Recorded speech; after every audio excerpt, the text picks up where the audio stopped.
जय हिंद दोस्तों, आप सभी का स्वागत है आपके अपने एबीसी कोचिंग यूट्यूब चैनल में। आप लोग कैसे हैं? आशा है कि स्वस्थ और मस्त होंगे। इस वीडियो में class 10th subject social science यानी सामाजिक विज्ञान की most important VBI objective question देखेंगे, जो कि आपकी बोर्ड परीक्षा के लिए काफ़ी इंपॉर्टेंट है।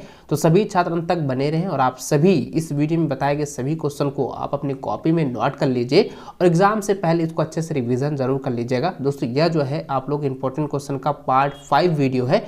पार्ट 4 तक मैंने जो है आप लोगों को 160 प्रश्न बताए थे। इससे जो है आगे प्रश्न इस वीडियो में आपको बताने वाला हूं। तो सभी छात्र अंत तक बने रहिएगा और आप सभी से रिक्वेस्ट है, चैनल पर पहली बार आए हैं तो चैनल को सब्सक्राइब करने के साथ जो है बेल आइकन को प्रेस जरूर कर लें और वीडियो को लाइक अपने सभी दोस्तों के साथ भी शेयर जरूर करते जाएंगे दोस्तों, ताकि आपके सभी दोस्त जो है इस वीडियो में बताए गए सभी क्वेश्चन को देख कर सभी क्वेश्चन को रिविजन करके जो है आप अपनी बोर्ड परीक्षा में जो है वो भी अच्छा नंबर अर्जित कर सके। ठीक है, तो चलिए दोस्तों क्वेश्चन की ओर चलते हैं। तो देखिए 161 नंबर क्वेश्चन दिया गया है कि जर्मनी के एकीकरण में प्रमुख भूमिका निभाने वाले बिस्मार्क कहां के चांसलर थे? तो आपको याद रखना है, इसका आंसर हो जाएगा प्रसा। ठीक है, याद रखेंगे प्रसा का ही ये चांसलर थे। ठीक है, अगला सवाल 162 नंबर है कि सरदार वल्लभ भाई पटेल ने किस किसान आंदोलन का नेतृत्व किया था? तो इसका आंसर होगा बारदोली आंदोलन। ठीक है, इसका आंसर कब जाएगा? बारदोली आंदोलन का जो है उन्होंने नेतृत्व किया था। ठीक है, अगला सवाल 163 नंबर है कि साइमन कमीशन भारत क्यों आया? तो दोस्तों इसका आंसर होगा कि भारत में संवैधानिक व्यवस्था की कार्यशैली का अध्ययन करने जो है भारत को जो है साइमन कमीशन भारत आया था। ठीक है, याद रखेंगे, ये ऑब्जेक्टिव में पूछा जाएगा। ठीक है, चलिए अगला सवाल देखिए 164 नंबर दिया गया कि प्राचीन काल में किस स्थल मार्ग से एशिया और यूरोप का व्यापार होता था? तो इसका आंसर हो जाएगा रेशम मार्ग से। ठीक है, इसका आंसर क्या होगा? रेशम मार्ग हो जाएगा। अगला सवाल है कि गाड़ियों के उत्पादन के लिए असेंबली लाइन का प्रयोग अमेरिका में सबसे पहले किसने किया था? तो दोस्तों इसका आंसर हो जाएगा हेनरी फोर्ड ने जो है किया था। ठीक है, हेनरी फोर्ड ने। अगला सवाल 166 नंबर है कि डॉन ऑफ द सेंचुरी, ठीक है, डॉन ऑफ द सेंचुरी नामक चित्र में किसका महिमा मंडन है? किसका महिमा मंडन जो है वहां पे चित्रित किया गया है? तो इसका आंसर दोस्तों हो जाएगा औद्योगिकरण का जो है महिमा मंडल है। ठीक है, तो यहाँ पे देखिए दोस्तों, यहाँ पे क्या हो जाएगा 166 नंबर का क्या हो जाएगा? औद्योगिकीकरण हो जाएगा इसका आंसर। ठीक है, अगला सवाल 167 नंबर है कि स्पिनिंग जेनी मशीन ने किस प्रक्रिया में वृद्धि की है? तो इसका आंसर जाएगा कताई की प्रक्रिया में जो है वृद्धि की है। ठीक है, अगला सवाल है कि भारत में पहला प्रिंटिंग प्रेस किनके द्वारा जो है लाया गया था? तो इसका आंसर जाएगा पुर्तगालियों के द्वारा जो है लाया गया था। इसको आप लोग रट लीजिए, कई बार एग्जाम में पूछे जा चुके हैं, इस बार भी आने के चांसेस है। अगला सवाल है कि गैली क्या है? तो गैली क्या होता है दोस्तों? गैली जो है वो धातुएं फ्रेम होते हैं। ठीक है, धातुई यानी कि धातुई फ्रेम होता है गैली, इसको आप लोग जो है याद कर लीजिए। अगला सवाल है कि यदि सरकार के विभिन्न अंगों विधायिका, कार्यपालिका और न्यायपालिका के बीच सत्ता का बंटवारा रहता है तो उसे सत्ता का वितरण कहा जाता है। तो कौन सा वितरण कहा जाता है? क्षैतिज वितरण कहा जाता है। तो याद रखेंगे, इसका आंसर हो जाएगा क्षैतिज। ठीक है, अगला सवाल 171 नंबर है कि भारतीय संघ में इस समय है, तो भारतीय संघ में जो है इस समय 28 राज्य और 8 संघीय क्षेत्र है। ठीक है, तो इसको आप लोग जो है कॉपी में नोट करके इसको 100% जो है रिवीजन जरूर कर लीजिएगा एग्जाम से पहले। ठीक है, चलिए आगे बढ़ते हैं। अगला सवाल 172 नंबर दिया गया है कि मैक्सिको ओलंपिक, ठीक है, यानी कि मैक्सिको ओलंपिक की कहानी जो है किस आंदोलन से संबंधित है? तो इसका आंसर दोस्तों हो जाएगा नागरिक अधिकार आंदोलन से संबंधित है। किसका हो जाएगा आंसर? नागरिक अधिकार आंदोलन से। ठीक है, अगला सवाल 173 नंबर है कि संविधान के किस अनुच्छेद में अस्पृश्यता को समाप्त कर दिया गया है? तो इसका आंसर होगा अनुच्छेद 17 में जो है ये समाप्त कर दिया गया है। ठीक है, अगला सवाल 174 नंबर है कि बामसेफ, ठीक है, बामसेफ किसका गठन है? तो बामसेफ जो है दोस्तों यह, इसका आंसर क्या हो जाएगा? सरकारी कर्मचारी का यह गठन है। ठीक है, अगला सवाल है 175 नंबर कि भारत में राजनीतिक दलों को मान्यता कौन देता है? तो दोस्तों इसका आंसर होगा चुनाव आयोग। ठीक है, यानी चुनाव आयोग ही जो है राजनीतिक दलों को जो है मान्यता देता है। अगला सवाल 176 नंबर दिया गया कि लोकतांत्रिक सरकार होती है, लोकतांत्रिक सरकार क्या होती है? यह मैंने आपको सब्जेक्टिव में पहले ही बता दिया है, ऑब्जेक्टिव में आपका दिया रहेगा तो आपको जो है पॉइंट बाय पॉइंट, ये आपको यानी कि आपको जो है 4 ऑप्शन दिए जाएंगे, जो आपका रहेगा उसको आपको टिक लगा देंगे। तो आंसर आपको याद रखना है कि दोस्तों लोकतांत्रिक जो सरकार होती है वो उत्तरदायी होती है, जिम्मेदार होता है और वैध सरकार होते हैं। तो आपको जो है ये 3 पॉइंट आपको याद रखना है, ठीक है। अगला सवाल 170 नंबर दिया है कि लोगों को राजनीतिक सुधार लागू करने में और सशक्त बनाने वाला अधिनियम श्रेष्ठतम है। तो इसका आंसर क्या हो जाएगा? सूचना का अधिकार जो है पूरी तरह से श्रेष्ठतम है, ठीक है। इसको आप लोग याद रखें, इसको अच्छे से कॉपी में नोट करिए और एग्जाम से पहले ना एक बार इसको रिविजन कर लीजिएगा। प्रश्न संख्या 1 से लेकर 2 तक जो बताने वाला हूँ पूरा का पूरा आप लोग अच्छे से रिविजन कर लीजिएगा। सभी वीडियो एक बार जो है पार्ट वाइज जो आप लोग देख लीजिएगा। 100% श्योर हो जाइएगा कि आपका 100% जो है मार्क्स जो है 40 में 40 आप लोगों का आ जाएगा ऑब्जेक्टिव में, ठीक है। चलिए 178 नंबर सवाल यहाँ देखिए दिया गया है कि किस राजनीतिक संस्था में महिलाओं के लिए सीटें आरक्षित है। तो दोस्तों इसका आंसर हो जाएगा पंचायती राज में जो है ये महिलाओं के लिए सीटें जो है आरक्षित रहती है, ठीक है। अगला सवाल है 179 नंबर दिया गया है कि नर्मदा बचाओ आंदोलन का नेतृत्व किसने किया था। तो इसका आंसर होगा मेघा पाटेकर ने किया था, ठीक है। ये आप जो है मॉडल पेपर में भी आप लोगों ने पढ़ा होगा, इसको आप लोग अच्छे से रिवीजन कर लेंगे।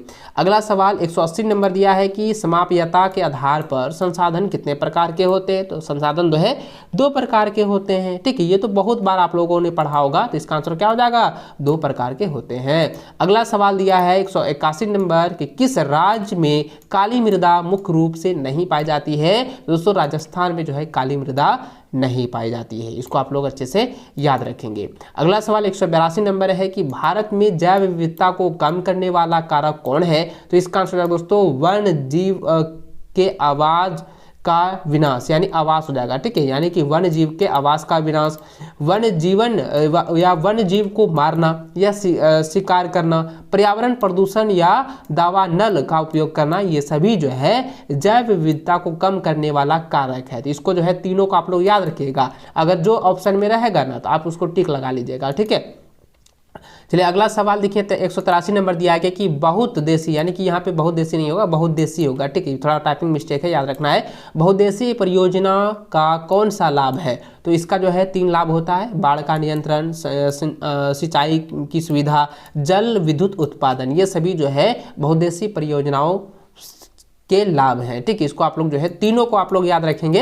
एग्जाम में अगर आपका ऑब्जेक्टिव में तीनों में से एक रहेगा ना तो आप डायरेक्ट जो है इसको टिक लगा दीजिएगा, ठीक है। और मार्कशीट पे आपको उसका जो है गोले को काला कर दीजिएगा। अगला सवाल 184 नंबर दिया गया है कि चाय, कॉफी, रबर, गन्ना, केला आदि किस तरह की फसल है। तो ये सभी जो है रोपण फसलें हैं, ठीक है। इसका आंसर क्या हो जाएगा? रोपण फसलें। अगला सवाल देखिए दिया गया 185 नंबर कि भारत में धान की खेती मुख्य रूप से किस फसल ऋतु में की जाती है।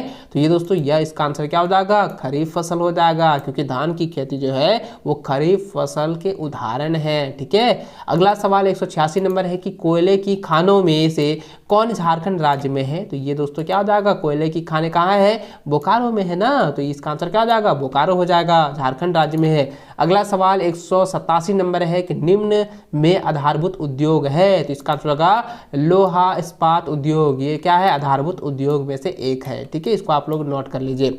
अगला सवाल 188 नंबर की कारखानों द्वारा निष्कासित 1 लीटर अवशिष्ट से लगभग कितना गुना जल दूषित होता है। तो दोस्तों इसका आंसर हो जाएगा 8 गुना जो है जल जो है दूषित हो जाता है। यानी कि कारखानों के द्वारा अगर मान लो 1 ही लीटर अवशिष्ट पदार्थ निकलता है ना तो वो पानी को यानी कि जल को जो है 8 गुना दूषित करने की क्षमता रखता है। तो याद रखेंगे 8 गुना इसका आंसर हो जाएगा, ठीक है।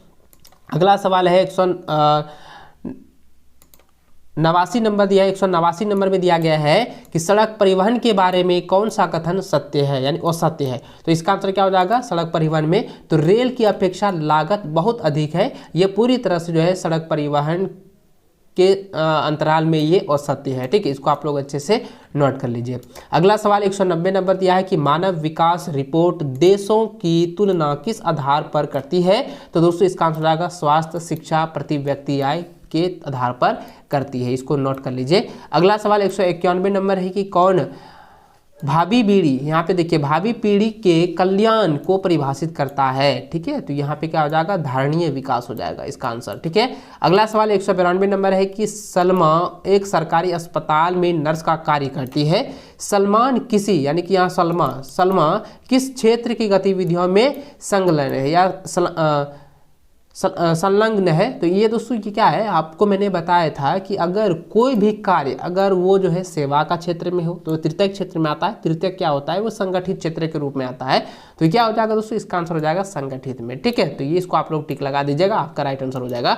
अगला सवाल 193 नंबर दिया गया कि सेवा क्षेत्र में किस क्षेत्र की गतिविधियां शामिल है। तो सेवा क्षेत्र में क्या होता है कि परिवहन, संचार और बैंकिंग, ये सभी जो है सेवा क्षेत्र यानी कि तृतीय क्षेत्र में आते हैं। तो ये सभी सेवा क्षेत्र के गतिविधियां हैं। ठीक है, इसको आप लोग कॉपी में नोट कर लीजिए और एग्जाम से पहले रिवीजन जरूर कर लीजिएगा। अगला सवाल 194 नंबर है कि कौन वस्तु विनिमय का उदाहरण है। तो वस्तु विनिमय का एक उदाहरण आप देख सकते हैं कि एक गाय के बदले जो है 5 बकरी का सौदा। तो ये जो है एक वस्तु विनिमय के उदाहरण को दर्शा रहा है। यानी दोस्तों अगर मान के चलो हमें जो है गाय की जरूरत है और किसी को बकरी की जरूरत है, तो क्या हो जाएगा कि हम उसको वो हमको गाय देगा तो हम उसको जो है बकरी देंगे। तो इस तरीके से जो है कोई भी वस्तु का आदान प्रदान होता है तो ये जो है वस्तु विनिमय का उदाहरण कहलाता है। ठीक है, आप इसको जो है कॉपी में नोट करके और इसको अच्छे से याद रखेंगे। अगला सवाल 195 नंबर दिया गया कि व्यापारिक बैंक के क्या कार्य है। तो इसका आंसर हो जाएगा साख निर्माण, ऋण देना और जमा स्वीकार करना। ये सभी जो है व्यापारिक बैंक के कार्य होते हैं। ठीक, इसको आप लोग तीनों को याद कर लीजिएगा। ऑब्जेक्टिव में जो आपका ऑप्शन में रहेगा तो उसको आप टिक लगा दीजिएगा। अगला सवाल 196 नंबर है। 196 नंबर देखिए दिया गया है कि दो राष्ट्रीय कंपनियां का देशों के उत्पादन पर नियंत्रण होता है। तो इसका आंसर हो जाएगा एक से अधिक जो है उत्पादन होता है। ठीक है, एक से अधिक देशों में उत्पादन पर नियंत्रण होता है। बहुराष्ट्रीय कंपनियां क्या होता है मैंने आपको बताया था और सब्जेक्टिव में भी आप लोग याद रखेंगे क्योंकि बहुराष्ट्रीय कंपनियों से रिलेटेड आपके एग्जाम में क्वेश्चन दिए जाएंगे। ठीक है, अगला सवाल 197 नंबर दिया गया कि फोर्ड मोटर किस देश की कंपनियां हैं। तो ये जो है अमेरिका देश की कंपनियां हैं। ठीक है, इसका आंसर क्या हो जाएगा अमेरिका। अगला प्रश्न है कि हॉलमार्क किस प्रकार की वस्तुओं की गुणवत्ता का प्रमाणित चिन्ह है। दोस्तों आपको पता होगा, आप अगर किसी भी सोनार के दुकान जाते हैं, कोई सोना लेते हैं, चांदी लेते हैं या कोई बनावटी चीज़ लेते हैं तो वो वहाँ पे हॉलमार्क देता है। ठीक है, तो हॉलमार्क का जो अपनी निशान देता है तो उसकी जो गुणवत्ता है ना तो वो आभूषण की पहचान के लिए किया जाता है। तो इसका आंसर हो जाएगा आभूषणों के लिए। ठीक, इसको आप लोग रख लीजिए। अगला प्रश्न जो है 199 नंबर दिया है कि राष्ट्रीय उपभोक्ता दिवस किस तिथि को मनाया जाता है। तो दोस्तों राष्ट्रीय उपभोक्ता दिवस जो है प्रत्येक वर्ष जो है 24 दिसंबर को मनाया जाता है। तो इसका आंसर क्या हो जाएगा 24 दिसंबर। ठीक है, अगला सवाल जो है दूसरा 200 नंबर दी गई है कि इटली एकीकरण कब हुआ था। तो दोस्तों आपका आंसर हो जाएगा 1871 ईस्वी को हुआ था। दोस्तों इस वीडियो में जो है मैंने आपको जो 200 क्वेश्चन बताए हैं, मैंने जो है पार्ट वाइज आप लोगों को वीडियो बना के दिया है। अगर दोस्तों आप 1 से लेकर 200 प्रश्न तक जो है आप अच्छे से रिवीजन कर लेते हैं, अच्छे से उनको याद कर लेते हैं तो आप 100% श्योर हो जाइए कि इसी में से जो है 40 प्रश्न जो है आपकी बोर्ड की परीक्षा में पूछे जाएंगे। साथ ही दोस्तों आप लोगों का जो मॉडल पेपर जैक बोर्ड की तरफ से जारी किया गया है उसको भी आप लोग अच्छे से रिवीजन जरूर कर लीजिएगा। ठीक है, चलिए दोस्तों इस वीडियो में बस इतना ही। वीडियो अच्छी लगे तो वीडियो को लाइक अपने सभी दोस्तों के साथ शेयर करें। चैनल पर पहली बार आए चैनल को सब्सक्राइब करने के साथ बेल आइकन को प्रेस जरूर कर लीजिएगा। मिलते हैं नेक्स्ट में, तब तक जय हिंद, वंदे मातरम।